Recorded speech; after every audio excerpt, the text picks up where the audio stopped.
Boa tarde, pessoal! Vamos à nossa aula de português.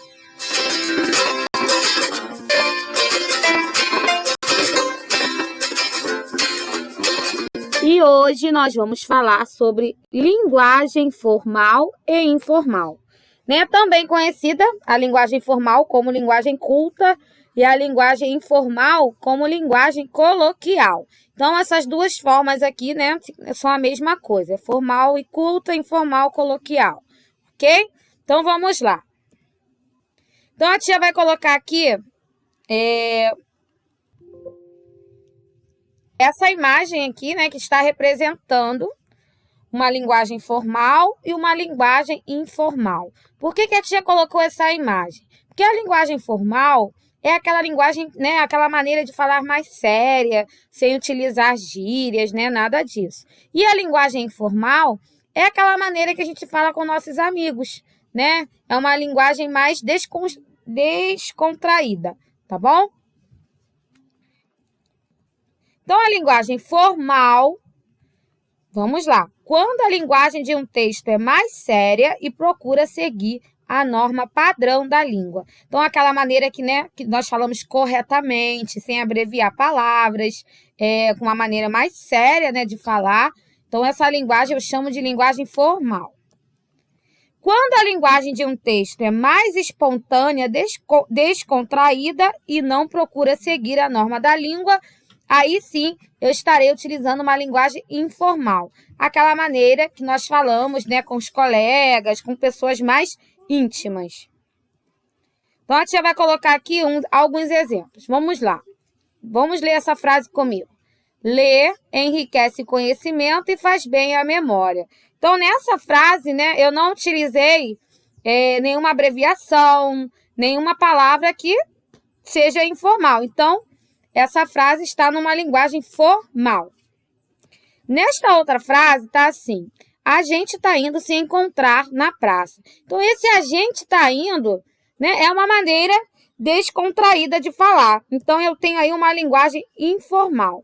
Se eu quisesse, né, estar utilizando, eu estar transformando essa frase numa linguagem formal, eu poderia ter escrito assim, nós estamos indo se encontrar na praça. Então, aí seria uma linguagem formal. Mas dessa forma aqui a gente está indo, então é uma linguagem informal, uma linguagem mais íntima, né? Mais descontraída.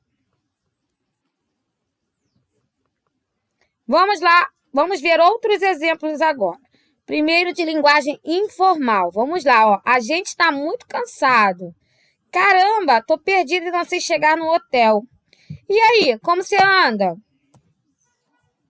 Espera aí. Então, essas frases, né, são exemplos de linguagem informal. E a linguagem formal, nós estamos muito cansados. Olha a diferença, a gente está muito cansado. Linguagem informal, nós estamos muito cansados. Agora, essa frase aqui, ó, se eu quiser transformá-la para uma linguagem formal, né, porque a linguagem informal, eu não posso falar com qualquer pessoa, né? Então, eu vou usar a linguagem informal para falar com pessoas mais íntimas, né? Com amigos, familiares, e a linguagem formal com outras pessoas, né? Que a gente não tenha muita intimidade. Então, essa frase aqui eu poderia ter falado, estou perdido e não sei chegar ao hotel, né? Então, olha a diferença. Caramba, estou perdido e não sei chegar no hotel. Então, essa palavrinha aqui, ela, né, deu um sentido de informalidade na frase. Vamos ver a outra. E aí, como você anda?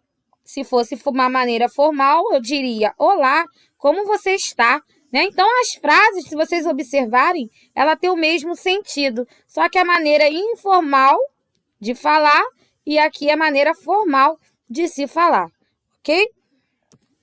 Em produção textual, nós vamos falar hoje sobre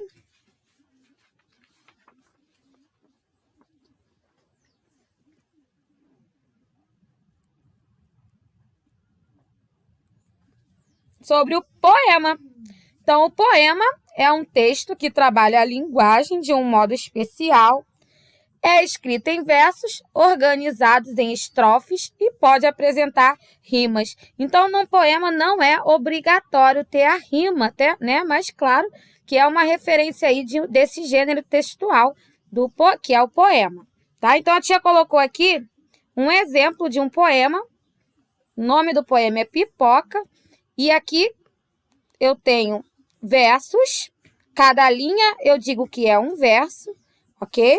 Então, na primeira estrofe aqui eu tenho quantas linhas? 1, 2, 3, 4 versos, ok? Então, cada linha do poema é um verso. E cada conjunto desses de versos eu chamo de estrofe, tá? Então, eu tenho aqui, ó, 1, 2, 3, 4, 5, 6, 7, 8, 9, 10, 11, 12 versos. 12 versos. E quantas estrofes? Cada grupinho de versos é uma estrofe, ó. 1, 2, 3. Então, eu tenho 3 estrofes e 12 versos, ok?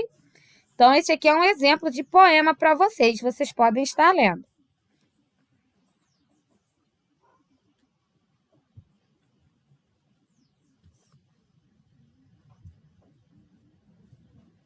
Quem precisar, pode pausar, tá bom?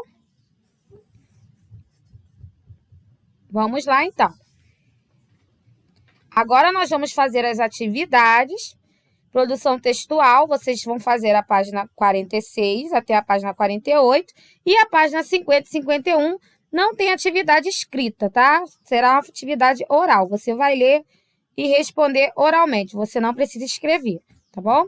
E português, página 55, 52 até a página 55. E essa foi a nossa aula de hoje. Espero que vocês tenham entendido e aprendido bastante, tá bom? Muitos beijinhos, a tia espera vocês na próxima aula. Qualquer dúvida, pode me chamar.